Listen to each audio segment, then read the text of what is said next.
I want to introduce you to Buddy. He's a motivational speaker guy. I'm more the football guy. So I didn't get anybody in a stance or anything like that, so we're good. Well, thank you for your time.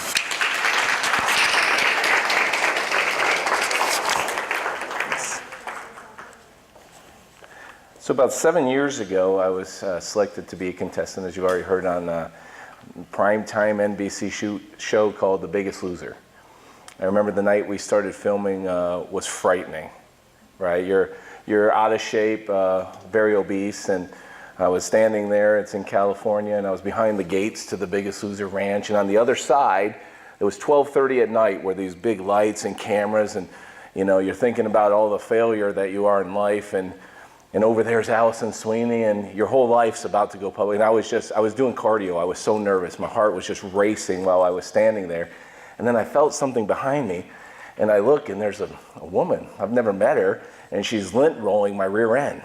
And I'm like, I remember thinking, like, you know, where I'm from, we at least swap names before we get to this point in our relationship. You know, it was a really strange beginning to that 5-month experience. I was gone in California for over 5 months, missing my family and whatnot. And so my story didn't start there, though. About a year before, I kind of had one of those aha moments. I need to make a lifestyle change. I need to work on myself, and it wasn't a grandiose thing, and TV had nothing to do with it. And Biggest Loser, I wasn't thinking anything like that. I was thinking about my 2 little girls on the couch, and I was thinking, I'm just an average person who wants to be around to walk his daughters down the aisle one day, and I wasn't doing a really good job at life. And so I said, I've got to start making some lifestyle changes. And I think people start, you know, maybe they don't wait as long as me, but that's where generally people start in the community. And then they go, where do I go to like make a lifestyle change? How do I start this process? I started to try to look, and I wound up beginning at a business. I'm going to go to Weight Watchers, and they'll teach me something, and I'll start here, and I'll try to do some exercise. And so that's where I began my journey. I wanted a lifestyle change. I didn't know how to do it. I didn't know where to go. And then my brother called me up one day and says, hey, they're doing a tryout. Do you want to go with me? They're doing a team thing. And so it was Buddy and Ben, the shoes, right? A pair of shoes trying out for Biggest Loser. And so I said, sure, I'll try out. I hadn't seen my brother in a while, and you know, I didn't think we'd get picked. They said 200,000 people tried out, and sure enough, we were 2 of the 20 that they selected to go on this show. Before I kind of go into some of the programs, people sometimes will go, so what was it like? Was it really fun on the show? Nope, absolutely not. It was horrible. Like, you might think it'd be fun to be on TV. Well, that would happen when you get home, and there's been some fun things that have happened and opportunities, certainly.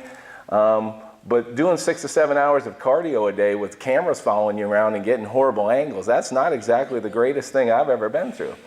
Our first workout on the show was over 3 hours long and with trainers, and it was 103 degrees temperature in the gym, and they couldn't turn on fans because this is video, right? This is for you to watch, and so the fan would have messed with the audio.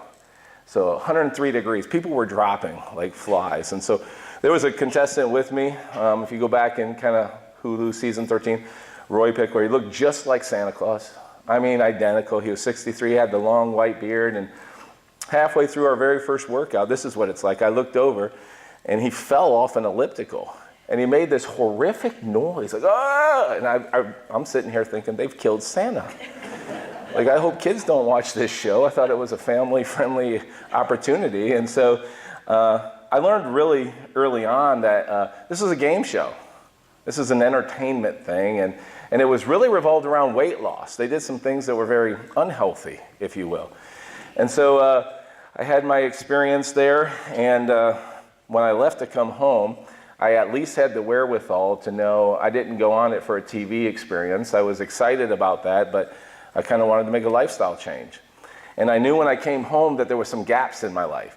And the things that I was learning on the show that were positive, some of them were ripped immediately from my life. There was a nutritionist there. I had a trainer. I had access to equipment and all the perfect food. Someone was shopping. I don't even know what they were buying, you know. So there were no temptations, right? I knew that I had not really fully learned, because if you don't have any temptations, it was a 12-mile walk if you wanted to go to a gas station and get a bag of chips. Have at it. That's a marathon to get a bag of chips. You're going to lose it. That wasn't real life. Real life, you work and you have a family and your kid, there's macaroni and cheese still. I came back and I discovered donuts still existed. You should understand, like I was in a bubble on the show, and when I came home, no trainers, no nutritionists, and I had really learned that there was really something about community, about people going through things together and building bonds and supporting each other. And there's a lot of data to show that people that struggle with weight, that community really helps them to keep them accountable. I think we all need a friend that sometimes goes, you need to get up and get to the gym. So I kind of knew we needed this, and I didn't have anybody because of my past history and my past failures. There was nobody here I was working out with or talking about nutrition, right? It was not a lifestyle yet, and I wanted it to be. And so I started going, what do I do? I don't know where to go. And so I started just talking to people and saying, I wonder if the community thing could actually just happen, or like organically. Like I wonder if people could care and just like me say, hey, I'm not perfect, but I'm willing to offer who I am and what I am into the pot, and let's do things together as a community. And I heard about a health initiative that was going on in Westland, and they had a healthy passport was kind of the name of theirs. And I said, you know, I don't have much to offer to this game, but I think I'm gonna go and volunteer, and if I got 15 minutes of fame, I'm just gonna give it to them. I'll go in and say, I'll volunteer for your program, and I'll just endorse your healthy living program. And so I showed up, just cold called the city of Westland. It's a bigger city, and I walked into the mayor's office, and there were 2 females sitting there kind of at the desk, and I went to one of them and said, you know, I would like to set up a meeting with the mayor.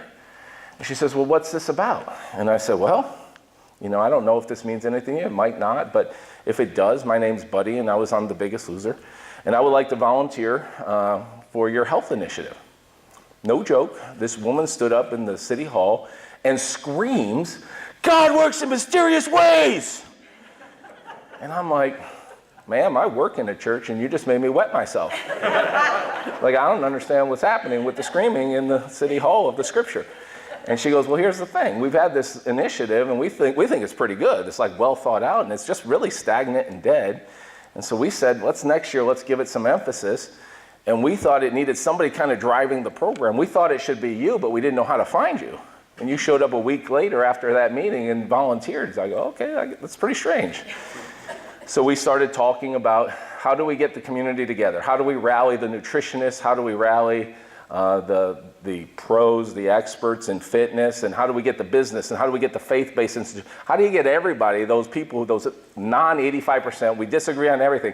How do we get them to agree on the fact that everybody wants to take the next step in getting healthy?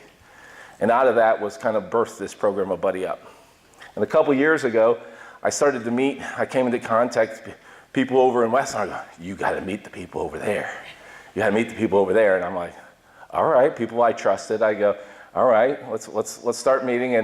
And sure enough, there was a like-minded heart, like-minded spirit. There was people going, I believe in the community. I believe we can do things to reach people at all fitness levels, all genders, all ages. We can do things together. And I go, I like you guys. Like, we could let's work together. And that's kind of how I got introduced to PARC. That's how Buddy Up came here initially. And so I'd like to run with you and just give you some information here, a little content on at least 6 different programs that are running here. Lifestyle changes, right? Because I've found that when you're not physically healthy, it sort of affects everything.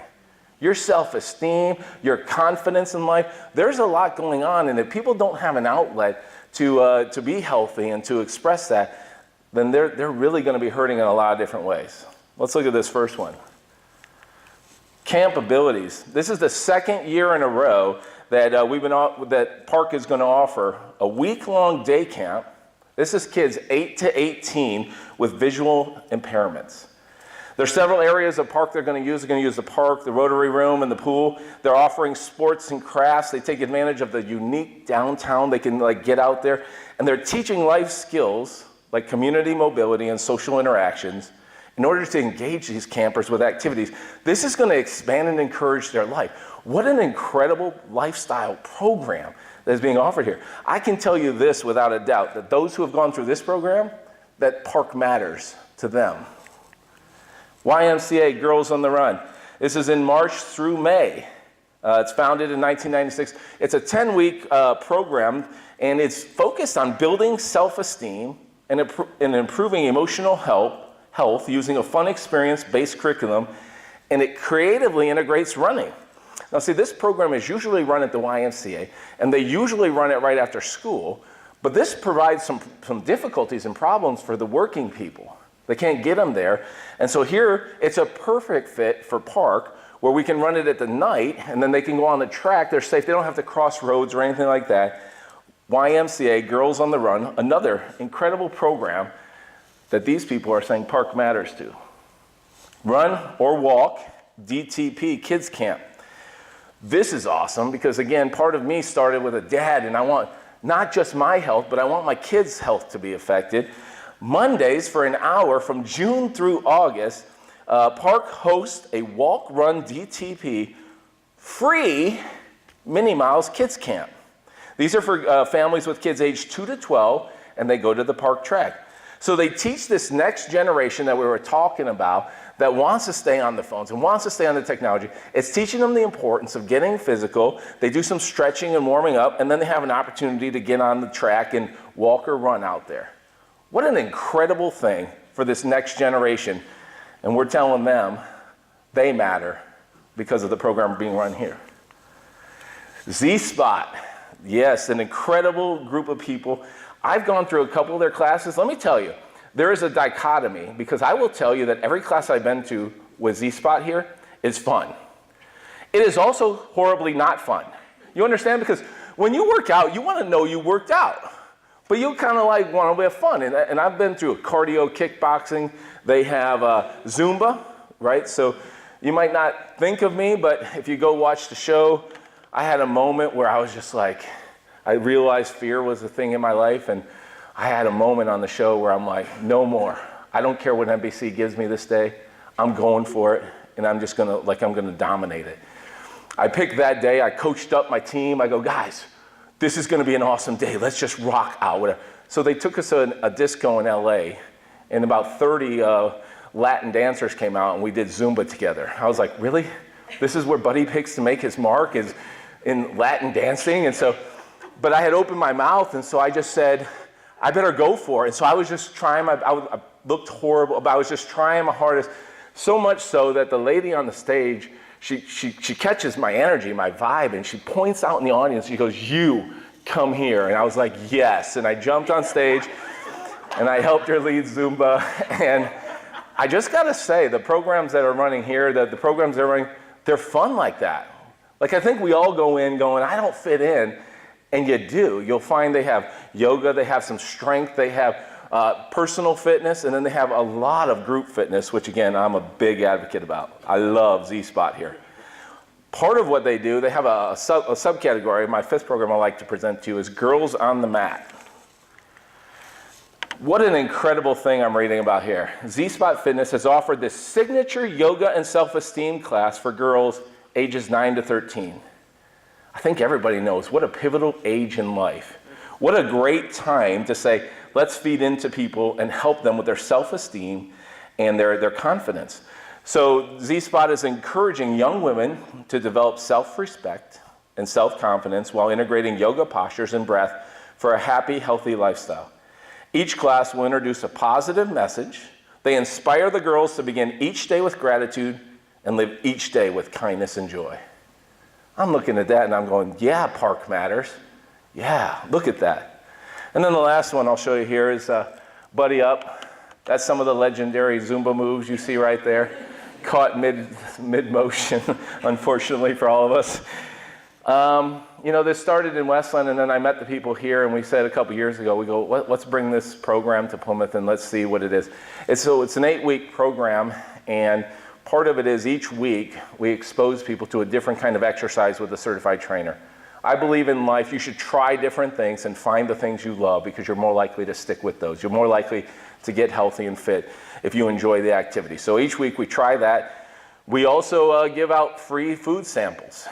We go around and we have business sponsors and the Simple Kitchen, and they go, hey, we'd like to sponsor, and give them nice samples so people can try different things and get recipes. They get recipes every week. And then I also do a portion where I'll talk about the things that they taught me on the show. Here's what the nutritionist said. Here's the rules. Here's the things that have helped me. We go through some mental work, right? Because I think mental coaching is part of it, right? It's not just, if it was so easy, if there were a pill, I think everyone would do it. But we've got to like change the way we think and feel about food, and we've got to go through a process. And so we try to help people with those. PARC was just a perfect match for this program. I'm looking at a community that says, let's not quit on the building. Let's preserve the legacy, and let's look at the bones of what was here, and then let's rehab anything we need to. And I feel like that's what we're doing as a health program, as a fitness program. We're trying to help people go, you are who you are, and that's awesome. Let's find a way for you to take your next step and get healthier. Since we've implemented that program 2 years ago, we've had a couple hundred participants, and we've encountered faith-based businesses. We've had an incredible time of community where people coming together. And I guess I'll end with one thing. People come into the program for a lot of reasons. People come, I want to learn some recipes, some new exercises. I want to meet some people. I want to see what's going on. A lot of people want to lose weight. We had a gentleman I met 2 years ago next door at Solid Rock, and he goes, I gotta come to the program. I need to lose some weight. His shirt size was a 5XL. And he's kind of at that place going, I need a lifestyle change, and I don't know where to go. Can I tell you, it hasn't even been 2 years, and that guy from next door, he is now down 175 pounds. Let me tell you that because of the programs that are being run here, his life has been impacted incredibly. But not just his wife, what happens at his work, his kids, and I'll tell you, my bet is that for generations to come, what he has learned here about a lifestyle change is going to impact for generations. It really, for him, I tell you, PARC really does matter, and it really helped and changed his life. Thank you very much. Thank you.